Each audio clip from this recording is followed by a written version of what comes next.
as-salat sebagai mi'rajul mukminin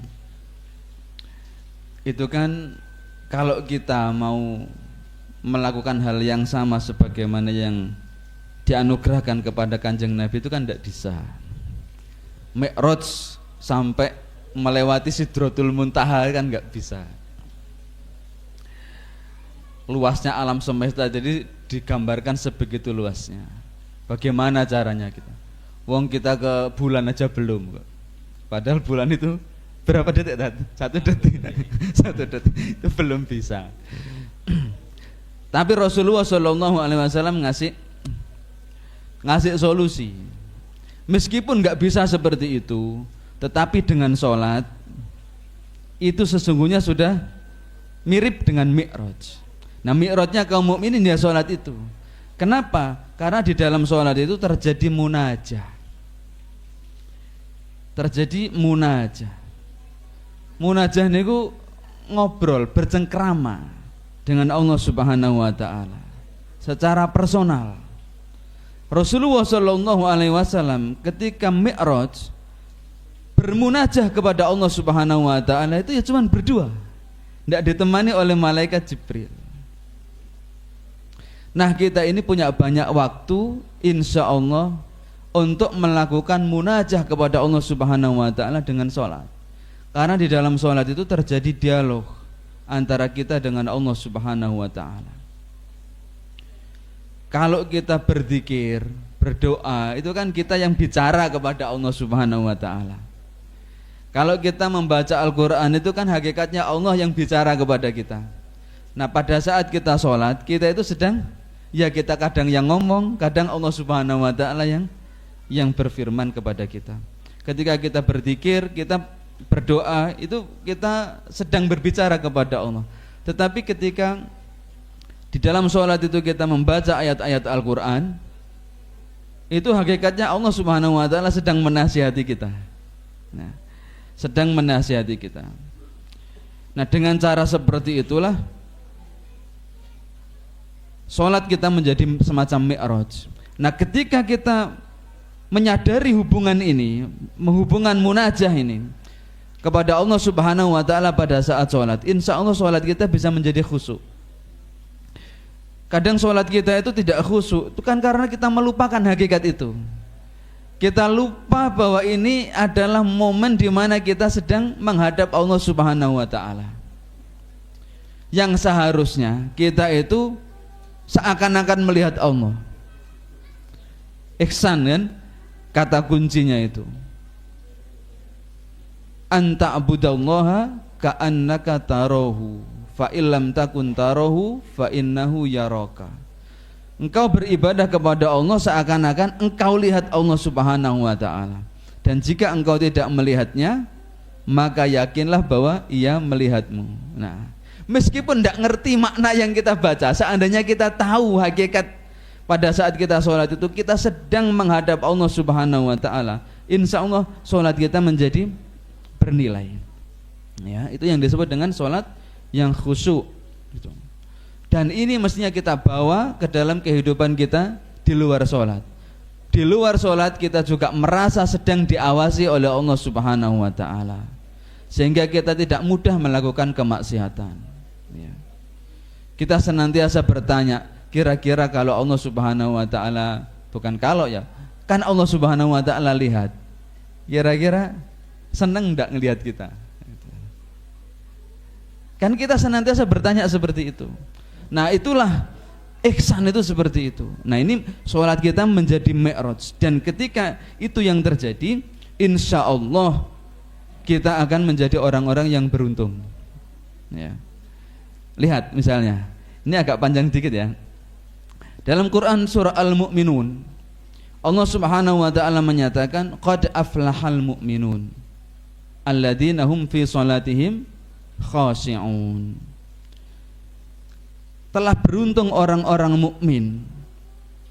Cirinya yang pertama adalah ketika mereka itu sholat mereka khusyuk. Dan nanti ditutup dengan sholat lagi. Walladzina hum ala sholawatihim yuhafidun. Mereka itu menjaga sholatnya. Jadi kualitas sholat yang diminta oleh Allah Subhanahu wa taala kepada kita, satu khusyuk, yang kedua muhafadzah, ajeg dan khusyuk. Kalau cuman khusyuk saja tapi bolong-bolong, nah itu masih tercela. Atau ajeg tapi tidak khusyuk, itu juga tercela. Yang diminta dua ini, ya, khusyuk dan muhafadzah. Apakah itu cukup? Tidak cukup. Di tengah-tengahnya anil lagwi mu'ridun, gitu, lizakati fa'ilun, ya.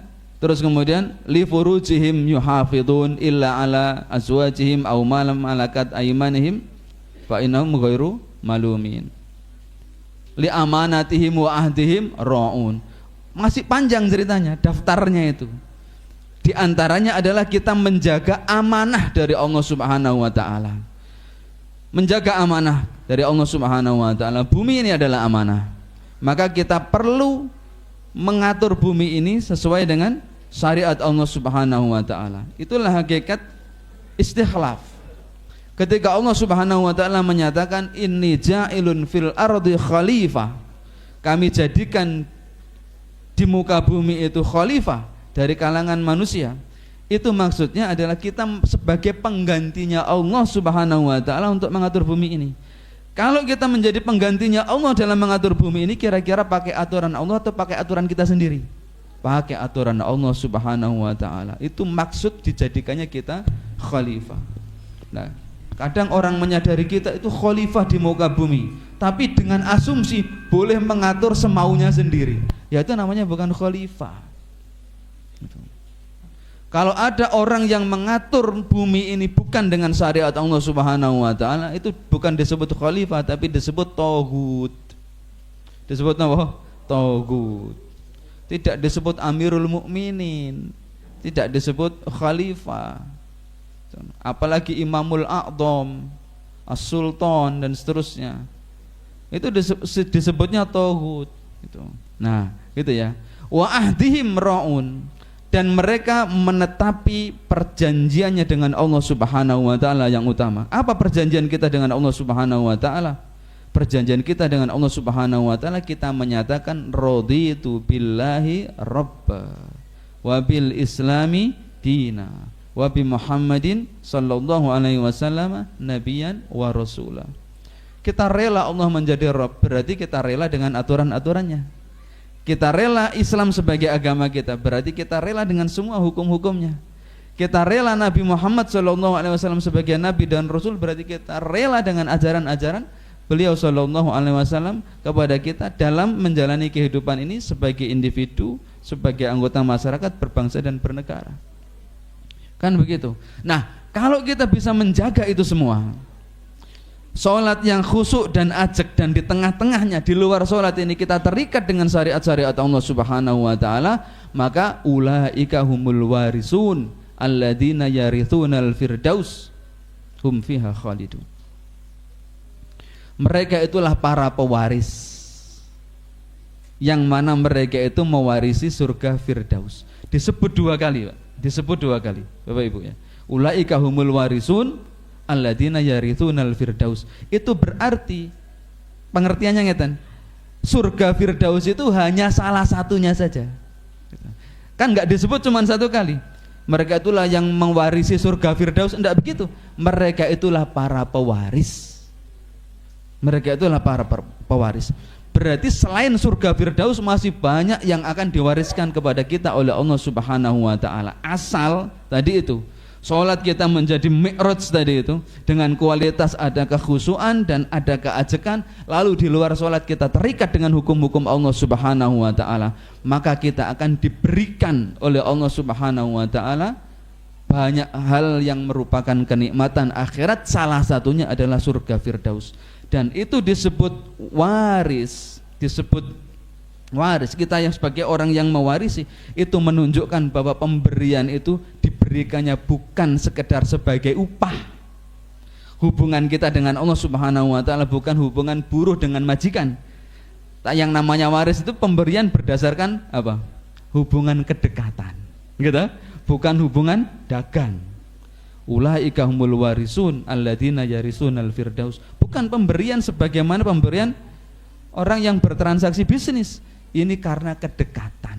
Nah, mudah-mudahan Bapak Ibu semua kita termasuk orang-orang yang dekat dengan Allah Subhanahu wa taala baik di dalam sholat maupun di luarnya. Barakallahu fikum.